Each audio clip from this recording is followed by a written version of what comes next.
ತರೀಕೆರೆ ವಿಚಾರಕ್ಕಿಂತಲೂ ಕೂಡ ನಾನು ಹಿಂದೆ ಅವ್ರು ನೋಡಿರ್ತಕ್ಕಂಥದ್ದು ಇವತ್ತಿನ, ಯಾಕೆಂತಂದ್ರೆ ಈ ತರೀಕೆರೆಯ ರಾಜಕೀಯ ವ್ಯವಸ್ಥೆನಲ್ಲಿ ಅವ್ರು ಮನಸ್ಸು ಮಾಡಿದ್ದಿದ್ರೆ ಬೇರೆ ಬೇರೆ ರೀತಿಯಲ್ಲಿ ಹೋಗ್ಬೋದಾಗಿತ್ತು, ನಿಜಕ್ಕೂ ಅಷ್ಟೇ. ಆದರೆ ಅದು ಯಾವುದಕ್ಕೂ ಕೂಡ ಹೋಗದಲ್ಲೇನೆ ಅದು ಯಾವುದೇ ರೀತಿ ಕೆಟ್ಟು ಹೊಲಸು ರಾಜಕೀಯದ ಇದರಲ್ಲಿ ತಮ್ಮನ್ನು ತಾವು ತೊಡಗಿಸ್ಕೊಳ್ದಲ್ಲೇನೆ ಹತ್ತಾರು ಸಂಘ ಸಂಸ್ಥೆಗಳಲ್ಲಿ ಇದ್ರೂ ಕೂಡ ಆ ಅಹಂ ಅನ್ನೋದು ಇಲ್ದಲೇ ಅವ್ರು ಕೆಲಸ ಮಾಡಿರ್ತಕ್ಕಂಥದ್ದು. ನಾನು ಎಷ್ಟೋ ಸಲ ಹೇಳಿದ್ದೀನಿ, ಏನು ಸರ್ ಬೇರೆ ವಿರೋಧ ಲಾಭ ಪಡ್ಕೊಂಡು ಏನೇನೋ ಮಾಡ್ಕೊಂಡಿದ್ದಾರೆ ಅಂತ. ನಾವು ಒಂದ್ಸಲಿ ಕೂತ್ಕೊಂಡು ಅಲ್ಲೆಲ್ಲೋ ಇದ್ರ ಹತ್ರ ತುಂಬ ಹೊತ್ತು ಚರ್ಚೆ ಮಾಡಿದ್ವಿ. ಅವ್ರು ಹೇಳೋದು, ಇಲ್ಲ ಇಲ್ಲ ನನಗೆ ಅಗತ್ಯತೆ ಇರ್ತಕ್ಕಂಥದ್ದಿಲ್ಲ, ಬಂದರೆ ಅದಾಗೇನೆ, ಆದರೆ ನಾನು ಅವ್ರ ಥರ ಎಲ್ಲ ಹೋಗೋದಿಲ್ಲ ಅಂತಕ್ಕಂಥದ್ದು. ಹಾಗಾಗಿ ಆ ಸ್ವಾಭಿಮಾನ ಮತ್ತು ಇನ್ನೊಂದು ಆ ಮಾನಸಿಕ ಸ್ಥಿತಿ ಇರ್ತಕ್ಕಂಥದ್ದು ಇದೆಯಲ್ಲ, ಹಾಗಾಗಿ ಅವತ್ತಿಂದಲೂ ಅವ್ರನ್ನ ನಾನು ಕಂಡ್ಕೊಂಡು ಬಂದಿರ್ತಕ್ಕಂಥದ್ದು.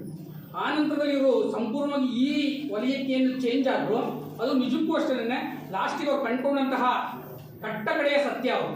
ಯಾಕೆಂದರೆ ಈ ಸಮಾಜದಲ್ಲಿ ಬೇರೆ ಸರ್ವಿಸ್ ಮಾಡಿದ್ರೆ ಏನೂ ಪ್ರಯೋಜನ ಇಲ್ಲ, ಅದು ಮಾಡಿದ್ದೆಲ್ಲ ನೀರಿನಲ್ಲಿ ಹೋಮ, ಸುಮ್ಮನೆ ಅದ್ರ ಹಾಳು. ಯಾಕೆಂದರೆ ಇವರು ಹತ್ತಾರು ಸಂಘ ಸಂಸ್ಥೆಗಳಲ್ಲಿ ಇದ್ದು ಸರ್ವಿಸ್ ಮಾಡಿ ಹೇಳಬಾರ್ದಂಥ ಕೆಲಸಗಳನ್ನು ಮಾಡಿದ್ದಾರೆ. ಆದರೆ ಅದೆಲ್ಲ ಮಾಡಿದ್ದು ಪ್ರಯೋಜನ ಇಲ್ಲ. ಯಾಕೆಂದರೆ ಅವ್ರಿಗೆ ನಿಯತ್ತಿರೋದಿಲ್ಲ ಅಥವಾ ಆ ರೀತಿ ಅದನ್ನು ಸ್ಮರಿಸ್ಕೊಳ್ಳೋದು ಬೇಡ, ಅದಕ್ಕೆ ಇಷ್ಟಪಡಲ್ಲ.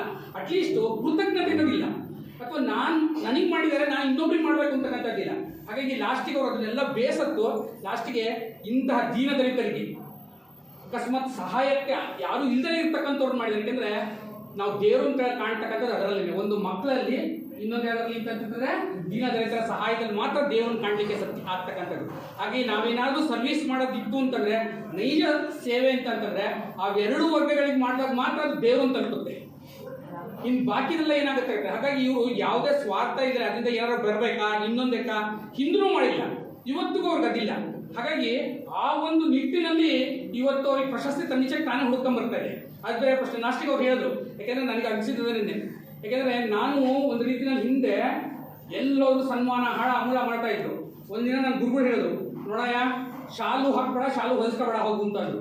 ನಾನು ಅವತ್ತೇ ಡಿಸೈಡ್ ಮಾಡ್ಬಿಟ್ಟೆ, ಯಾರಿಗೂ ನಾನು ಶಾಲು ಹಾಕಲ್ಲ, ಯಾರ ಶಾಲು ಹೊಲಿಸ್ತಾರೆ ಹೊಲಿಸ್ಕೊಳ್ಳೋದಿಲ್ಲ, ಬೇಡ ಅಂತಕ್ಕಂಥದ್ದನ್ನ. ಅವ್ರು ಯಾವುದೋ ಒಂದು ಕಾರಣಕ್ಕೆ ಹೇಳಿದ್ರು ಅಂತ ಅಂದ್ಬಿಟ್ಟು ಆಮೇಲೆ ಗೊತ್ತಾಗಿರ್ತಕ್ಕಂಥದ್ದು ಏನೋ ಸತ್ಯ ಇದೆ. ಒಂದು ಹೋದಾಗ ಅದನ್ನೇ ಹೇಳಿದ್ರು, ಯಾವುದೇ ಕಾರಣಕ್ಕೂ ಶಾಲು ಹಾಕಬೇಡ, ಶಾಲು ಹೊಲಿಸ್ಕೋಬೇಡ ಅಂತ. ಯಾಕೆಂದ್ರೆ ನಾನು ಆ ಟೈಮಿಗಾಗಲೇ ಮನೆಯಲ್ಲಿ 1000 ಶಾಲು ಇತ್ತು. ಒಂದಿನ ಡಿಸೈಡ್ ಮಾಡಿ ನಮ್ಮ ಮನೆಯೊಳಗೆ ಅಷ್ಟೂ ಶಾಲ್ಗಳನ್ನ ಶಾಲಾ ಮಕ್ಕಳಿಗೆ ಹಂಚಿಸಿದೆ.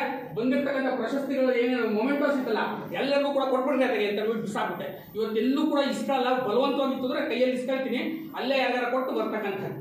ಹಾಗಾಗಿ ಇವತ್ತು ನೋಡ್ರಿ, ಮನುಷ್ಯ ಬೆಳೀತಾ ಬೆಳೀತಾ ಬೆಳೀತಾ ಪ್ರಬುದ್ಧತೆ ಬಂದಾಗ ಇವಾಗ ಅದೇ ಹೇಳಿದ್ರು, ಈ ಪ್ರಶಸ್ತಿನೂ ಬೇಡ ಯಾವಳು ಬೇಡ ಅಂತಕ್ಕಂಥದ್ದು.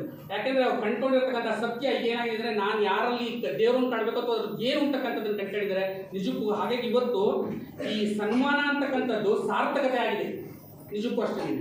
ಹಾಗಾಗಿ ಇನ್ನು ನಾನು ಹೇಳ್ತಾ ಹೋಗೋದಿತ್ತು ಅಂತಂದ್ರೆ ಅಕ್ಕವ್ರು ಹೇಳ್ತಾ ಇದ್ರು, ನಾವಿವತ್ತು ಬಾಬಾ ಅವರ ಬಗ್ಗೆ ಮಾತಾಡಬೇಕಾದಂಥ ದಿನ ಇವತ್ತು.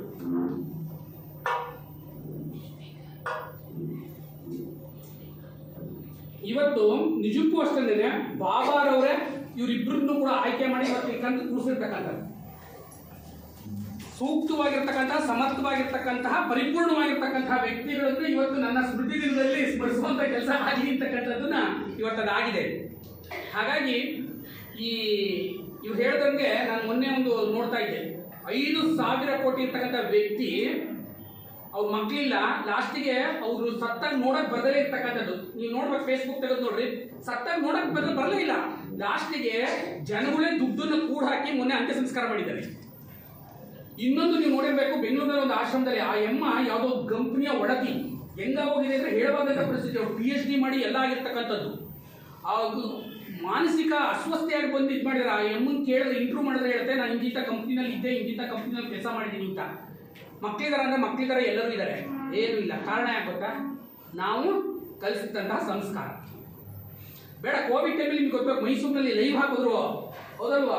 ಅವ್ನು ಸತ್ತೋಗಿದ್ದಾನೆ ಅಪ್ಪ, ಅವ್ನ ಮಗಂಗೆ ಫೋನ್ ಮಾಡ್ತು ಅಂತಂತಂದ್ರೆ, ಇಲ್ಲ ನೀವೇ ಮಾಡಿ ಅಂತಂತಂದ್ರೆ, ಆಮೇಲೆ ಅವ್ರು ಹೇಳ್ತಾರೆ, ಇಲ್ಲ ನಿಮ್ಮ ಅದರೊಳಗೆ ದುಡ್ಡಿದೆ, ಒಂದು 2 ಲಕ್ಷ ರೂಪಾಯಿ ದುಡ್ಡಿದೆ, ಮತ್ತೆ ಇನ್ನೇನೋ ಕಾಗದ ಪತ್ರ ಇದೆ ಅಂತಂದ್ರೆ ಅದು ಲೈವಲ್ಲಿ ಬಂತು.